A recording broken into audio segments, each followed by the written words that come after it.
Chapter 1. The Girl Who Believed in Love. Ella had always been the kind of girl who believed in happy endings. While other children played tag or skipped ropes, she would sit cross-legged on her grandmother's old carpet, holding a storybook and tracing the words about princes and princesses.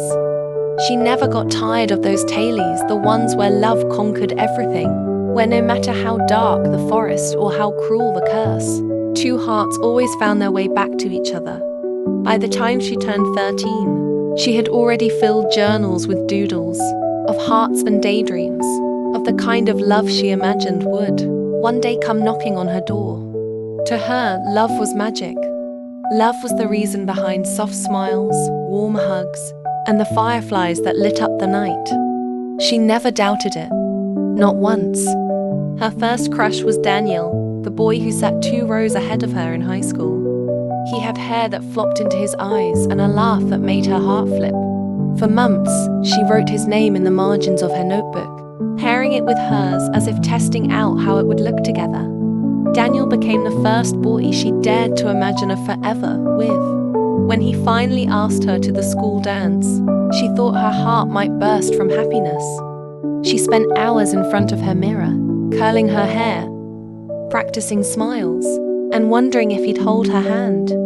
That night, as they swayed awkwardly under the glittering disco ball, she thought it was the beginning of everything. But magic didn't last. A week later, she found out he had asked her only because of a bet with his friends.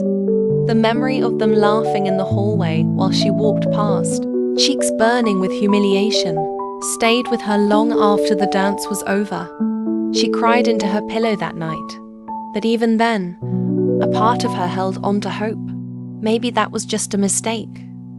She told herself. Maybe real love was still waiting. The second time, she was 16 and a little wiser, but still hopelessly romantic. His name was Chris, and unlike Daniel, he seemed genuinely kind. He would walk her home after school, carry her heavy books, and tell her she was beautiful in ways that made her believe it. When he held her hand, she thought, yes, this is it. This is what love feels like. But Chris had secrets. The sweet words were only half of him. Behind the gentle smiles were half-truths, and lies told so smoothly that Ella almost believed them. Until she couldn't anymore. She found out he was seeing someone else. A girl from another school. The betrayal cut deeper this time, because she had dared to trust again.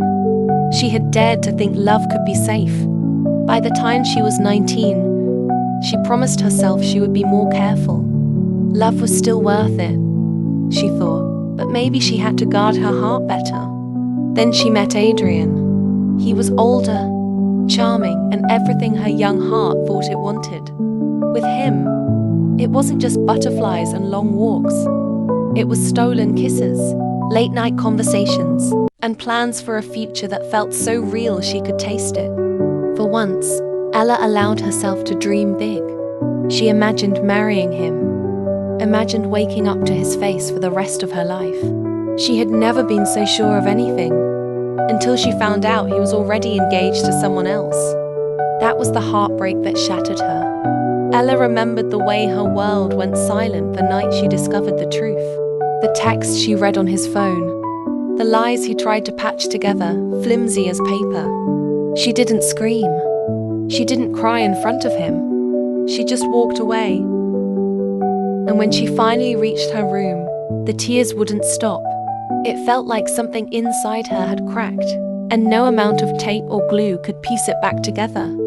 For weeks, she drifted through life like a ghost. Her friends tried to cheer her up. Her family told her she was young and would find someone better.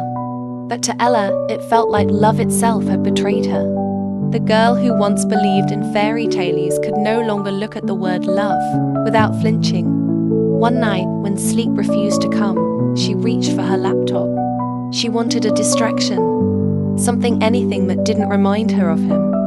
She clicked on a random show, a Korean drama everyone had been talking about.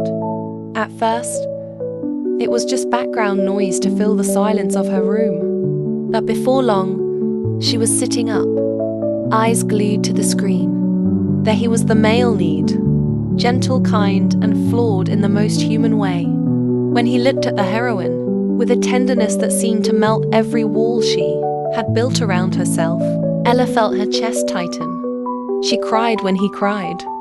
She laughed when he fumbled his confessions. And when the episode ended, she clicked next without hesitation. By the time dawn broke, Ella realized something. Her heart still knew how to feel.